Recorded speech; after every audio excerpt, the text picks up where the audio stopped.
Hey everyone, and welcome. Have you ever just stopped and wondered how your computer knows what a file is? You know, how it can tell that one thing is a photo, another is your favorite song, and a third is that big report for school? Well, it definitely feels like magic, but today we're going to pull back the curtain and decode the secret language that our computers are using all day, every day. It really all boils down to this one question, right? How does this box of wires and circuits know the difference between all these different kinds of information? The answer is actually way more simple than you'd guess, and it's the absolute key to how our entire digital world even works. Okay, so let's get right into it. The very first thing you have to understand is that deep down, a computer speaks a language that is incredibly simple. It doesn't get words or pictures or sounds like we do. Nope, it only understands this: digital data. Everything, and I mean absolutely everything, that you save or create on a device gets translated into a long series of just two numbers, 0 and 1. You've probably heard of it before. It's called binary code. So that photo you just took, the email you sent your friend, the video you watched last night.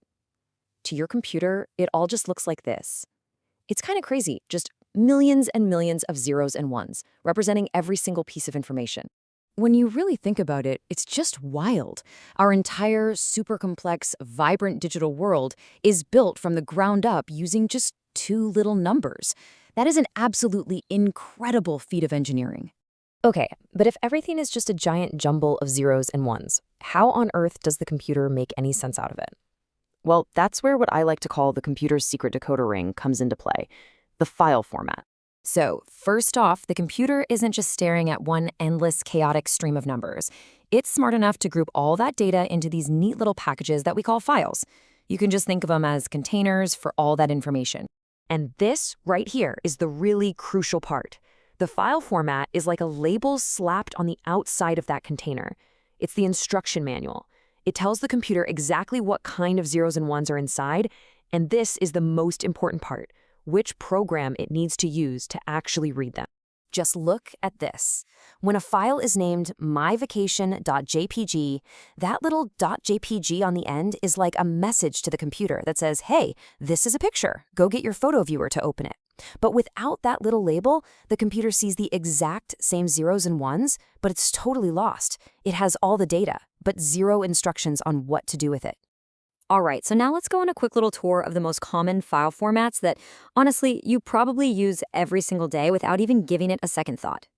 And we're going to start with the simplest one of all, the .txt, or just a plain text file. This is as basic as it gets, folks. The binary code inside a text file is just a direct translation of characters, letters, numbers, symbols. That's it. There are no pictures, no bold text, no fancy colors, just pure, simple text. Okay, now for something a lot more fun to look at. Let's talk about image files, like JPEGs and PNGs. For an image file, those zeros and ones are actually a set of instructions for your screen. The data basically creates a map, telling every single tiny pixel on your display exactly what color it needs to be. You put millions of those little colored dots together, and bam, you've got a photo. But what about stuff we hear? Well, for that, we've got audio formats like MP3 and WAV. In this case, the digital data is a description of sound waves. The computer reads all that data and sends these tiny electrical signals to your speakers or headphones, which makes them vibrate in just the right way to create the sound of a voice or a guitar or whatever you're listening to. So logically, the next step is to put moving pictures and sound together, right? And that is the job of video files, like MP4s and MOVs. Now, these files are seriously amazing feats of organization. They have to contain a stream of picture data, a separate stream of audio data, and then another set of instructions to make sure they both stay perfectly in sync. It's how we get to watch all our favorite movies and video clips. And finally, let's look at the documents we're all using for work and school, which are usually saved as either a PDF or a docx file. Now, these are way more powerful than a simple text file.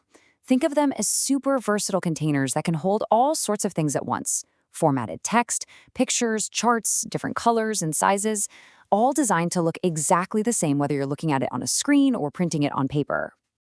So beyond the files that we make ourselves every day, there are a few other really important types that are working away behind the scenes just to make sure everything runs the way it should. I'm sure if you've ever had to email a bunch of files at once, you've probably made a zip file. This format is so cool. It takes your files and uses some really clever math to shrink them down and save a ton of space. It's basically like a digital vacuum seal bag for your data.